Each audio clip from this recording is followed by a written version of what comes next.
Hello, it is Heather from The Reading Mama, and today I thought I would do a last current next stack. Let's do that for the week, a last current next for the week. So this past week I finished 4 books, very close. I think I'll finish one more today. It's Saturday. So first up, I finally finished volume 1 of Le Morte d'Arthur by Sir Thomas Malory. I did cheat and get audio about a good portion of the way through the book. I just needed it. There was just too much beheading. It was very repetitive in certain aspects, which I understand because, you know, he was taking the oral traditions and what had been written in French and translating it in English in the late 1400s. And this is the story of King Arthur and his court. And so you're kind of getting, if you're somebody who's read a lot of King Arthur or watched a lot of King Arthur shows or movies, then you're getting like all of it. You're getting all the possible viewpoints of King Arthur. Did monogamy even exist in the 14th century and before? 15th century and before? I don't know. There was a lot going on. I wasn't really surprised by all of it, but at the same time, it was frustrating. There are certain characters I love. Basically, it's broken down into books, and there's 2 volumes. I think I don't know how many books there are total. Don't even ask me. Maybe 20. But this particular volume has book 1 through 9. And each one follows a different section. And the first part is very much the beginning of Arthur, and you're getting all the Uther Pendragon and all of his bonkers crazy things and how Arthur was supposedly conceived, which is not great. Especially, if you have any morals at all. And then it goes on through him trying to keep his reign. And then then each section after that kind of focuses on one of his knights. And they're all deplorable. Even Lancelot, they are just all deplorable. They all are just doing horrible things when you add in morals. If you take morals out, then it's fine. I really hated Sir Tristram.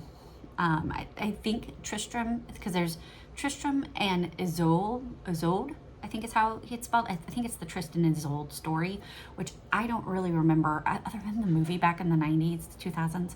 I don't really know much about Tristan and Isolde, but he does make an appearance in here, but very different from what I expected. So I'll have to look into that separately. But his character in this, I really hate it because he's just constantly beheading people and offending young ladies for their honor. It was just, he was annoying. But I love the stories of Sir Gawain and the knights and just their different aspects, but it is very repetitive. They went out to do this and they beheaded this person and they fought this person and it was for this honor. I mean, it's repetitive. It comes down to little nuances, and there are little sections of it, and writers who have taken this original work and then expounded and wrote other stories on it have done a phenomenal job, because you're taking a basic story that is very dry, very repetitive, very, I don't know, it lacks a lot of color to the story, so to speak. You're not getting a lot of description, not a lot of beauty. It's just very factual in its mythical reign, and so to me it was kind of dry, so that's why I switched over to audiobook, and that helped immensely because I had a great British reader doing it. I may or may not read volume 2, but on my trek through King Arthur through the ages, I wanted to start with the beginning, and overall I'm glad I've read it. Would I say enjoy it? I don't know, but that's that. Then I did finish 3 audiobooks, and I'm set to finish another one.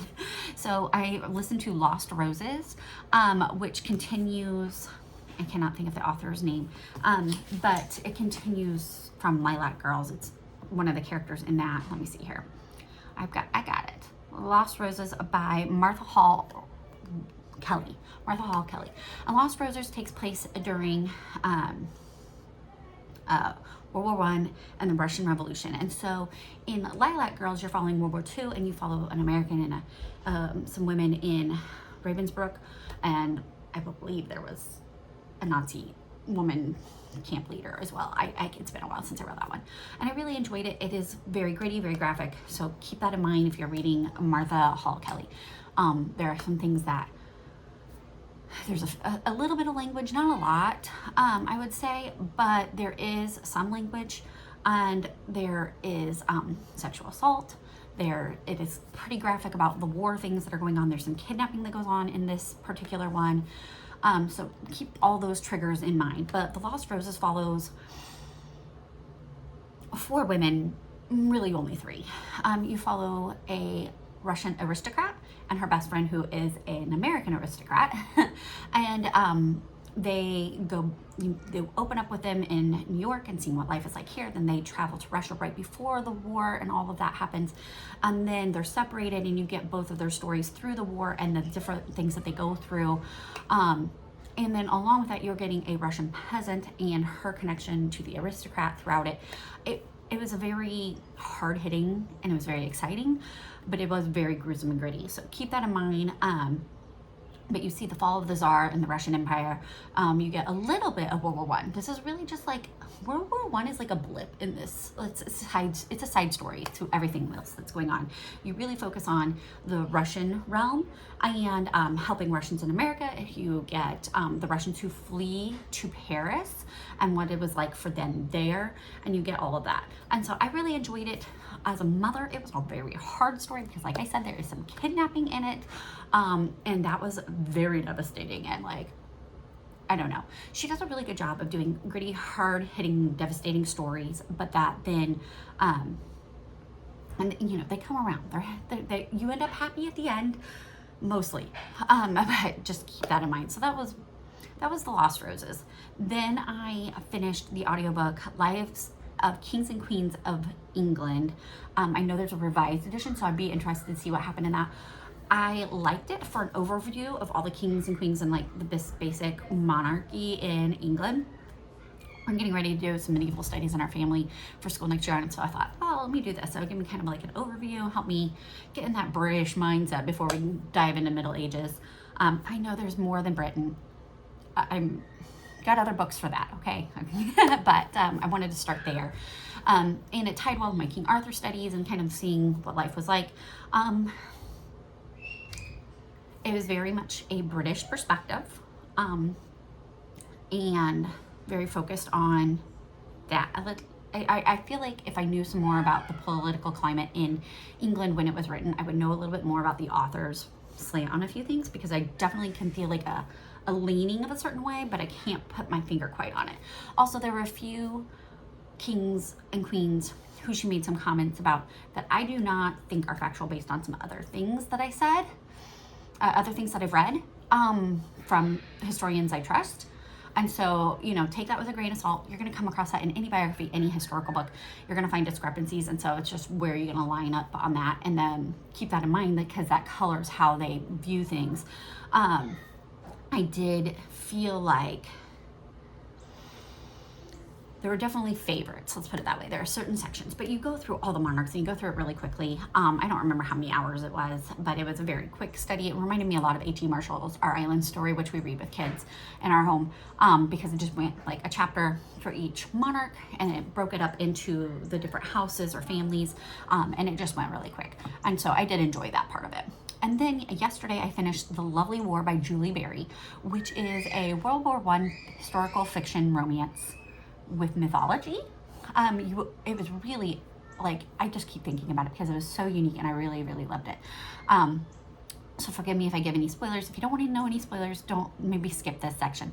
But The Lovely War was lovely. You start out with Aphrodite and Ares in World War II hotel sneaking in for an affair. They haven't done anything, they're just kissing, you know? And it talks about how beautiful they are, and Hephaestus, Aphrodite's husband, captures them and catches them in the act and is gonna hold their feet to the fire. And Aphrodite says, let me make an argument for love. And so they put love on trial, basically. And she tells it through the story of two couples during World War I.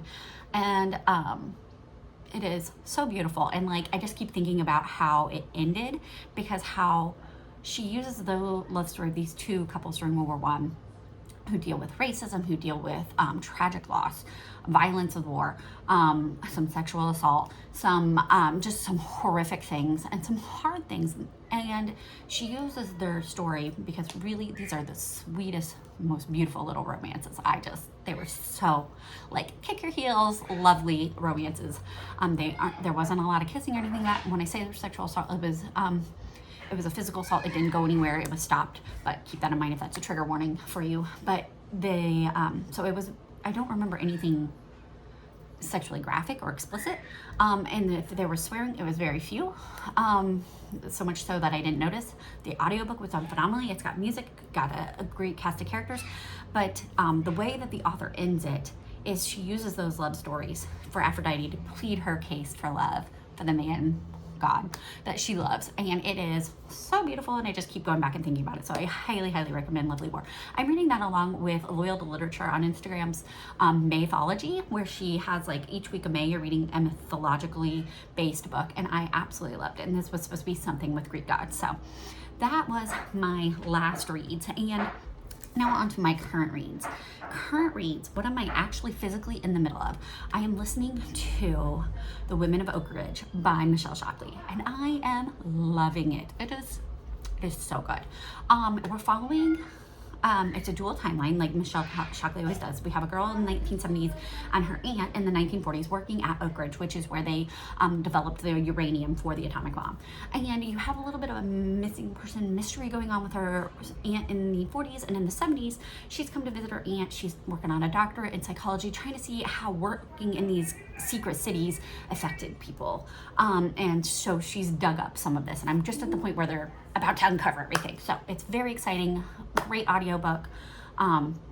Really loving it. I love that it's clean. There's usually some kind of romance, but it's a subplot to it. For Michelle Shockley, that's just how she follows. Everything's clean, no swears, sweet romance, Christian values. And then there's like a mystery and things going on too. I'm just really enjoying it. So I will have a review for that. I'm also in the middle of Warbreaker by Brandon Sanderson, and I cannot wait to pick this up. This is my Mother's Day treat for the rest of the day. I'm going to spend time reading this weekend. I've already decided that's my treat is Sanderson. My kids keep asking, what do you want for Mother's Day? I want to sit down and nobody bother me so I can get lost in a Sanderson world. And in this, we are following, I don't know, is this Vivian? Is that her name? Vivenna, and Siri. It could be either of them. They are from a country called Idris, and they are the rightful heirs, but the God King has come in and taken over, and so their family a long time ago went away.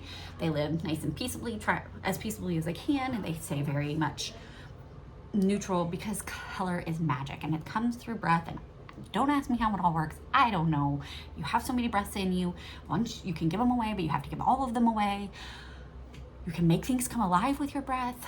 I have no clue what's going on. There's returned, who are people who died but came back, but they need breaths of other people to survive. They can give up their lives, but they can only do it once to save someone. There's so many things going on. I know this is a political and religious intrigue, and I'm really enjoying it because now I'm past a lot of the world building and getting into some of the plot of what's actually going on. So Siri, the younger daughter, got sent to the God King to be his wife. He is not wanting anything to do with her. That's confusing as all get out. The other gods and goddesses there, the returned, are trying to figure out, why is this queen here? What is going on? How is this going to affect us? Are we going to go to war? Are we going to do? And they're very worried about there are different factions, let's just put it that way, showing up. And then there's the rebels who live in the city of Palandrin, and we haven't met them. I haven't been back to them since like the beginning, but I think we're getting there. And then there's Vivenna, who was supposed to go to the God King and now has come back to save her sister somehow from this basic fortress where the gods and goddesses live that aren't really gods and goddesses. It's just what they call them. There's all kinds of craziness going on. So I'm excited to continue reading. I know that sounds like an insane person when you read a Sanderson novel in the middle, but that is it, okay? I'm also in the middle of The Betrayal of Edie. I really wanted to finish this last month. This is a reread for me. I did read it in like January or February, so that's pretty close for me to reread something since I am not normally a big rereader.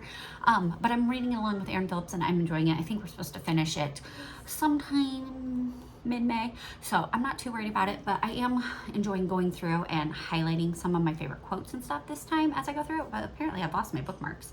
And I also really love, and I think authors should do this, I bought this book from the author, and so I got this like handy little map that I use as a bookmark, and I think all authors should include a separate map to use as a bookmark so that you don't have to keep flipping back to the front.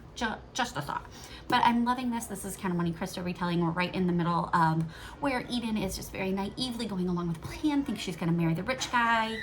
she's gonna get the new job. She just has to work harder, right? Just keep going, and it's all gonna work out. There's some nefarious people in the background who are not so happy with her comeuppance of all these things. That's not the right word. But anyways, and then there's Hunter, who's an indentured servant, and he just found out that his employer has his father's journals, and he's grumpy because he should have those journals. And it's very teen angsty in that way. Like, everything's wrong in the world, and one is very, I'm gonna just work hard and pull myself up by my bootstraps, and the other one's just mad at the world, and everything's somebody else's fault, and blah, blah, blah, blah. This one is very YA. The next one is less YA, just so you know, book 2. And so I'm excited to read this because I really want to reread book 2 because I loved it so much, and I did it digitally, so I wasn't able to mark it up. And so I want to reread this, finish this so I can get to book 2. Also, it's about halfway before it really takes off. So once I get to that point, then I'll zoom through it. But getting there. I'm also partway through Wendell Berry poems. I really hope to finish this in April. Also, some of his poems I really love, and some of them I really don't. Pastoral poems sometimes go over my head. It's a new experience. I'm working on it. So that's my current reads. Then what do I have up next? This is getting longer than I meant to. For this next week, this very next week, I have a very limited amount of time because we are going to be very busy. So I have some options, and I'm looking at them because I brought them all out here so I could tell you, what am I going to listen to next? What am I going to read next? Listening to, I'm going to listen to Ariadne. I have no clue anything about it. I wrote them down. I have a whole list of audiobooks. These are all in my Libby right now that I need to listen to like in the next week. So we'll see how much of those I listen to. I have The Fairest Beauty by Michelle Dickerson, Daughters of Winter Queen, which is a nonfiction about British queens. Ariadne, some kind of Greek book about Ariadne. I don't even know. I don't know the story of Ariadne. I think it has something to do with Perseus, but I could be wrong. No, it's the Theophilus? I don't know. Remember Me, I'm hoping to read along with Alma and Jane. I also have a physical copy from the library, but I'm keeping that Libby one just in case. Omnivore's Dilemma and 7 Habits of a Highly Effective Teen are books that I'm supposed to be reading for my teenagers, so I kind of need to read those. So those are my audiobooks that are up next. But if I'm actually going to read a physical book, I think I have 3 books that I'm going to hopefully get through this week. I think 3 physical books is a good goal. We'll see if I can do it. I have Eleanor of Aquitaine, which I'm actually borrowing from a friend that I have to give back till Thursday, so I need to read that. But I'm hoping to read through at least most of it. That I did end up buying it because I knew this is going to be a big hit. So I'm going to use this for my high schooler. I also want to read this. Here we go. Spy Family. This is a graphic novel. I think I can do that pretty quickly this week, one day when I just need a quick pick-me-up. Chantal raved about it, so, you know, I should like it. And then I'm also hoping to read Shauna Havig's Ready or Not, which is the first in her Aggie series, which has something to do with big families. I love big families, so I'm hoping to read that. But this poor copy has seen better days from the library. So this is, did I say Shatona? I think I'm saying your name right. I'm sorry, Shatona, if I'm not. But these are my 3 physical books that I want to start at least this week, if not finish. And then these 3, I should be able, okay, I might not finish Anderson, but these 2 I should be able to finish this week. So that's what's next. So this video was a lot longer than I meant to, and I'm so sorry about that. I hope that it was worthwhile. If you have a question, let me know. If you know I want to share what was your last, current, and next read, let me know. If you're a normal person who has only 1 book in each of those categories, kudos to you. Good for you. Please drop down your last, current, and next book below. If you are more like me and you have a pile of last, current, and next, then we might need help, and especially during May. Good luck. May the odds be ever in your favor. Have a blessed day.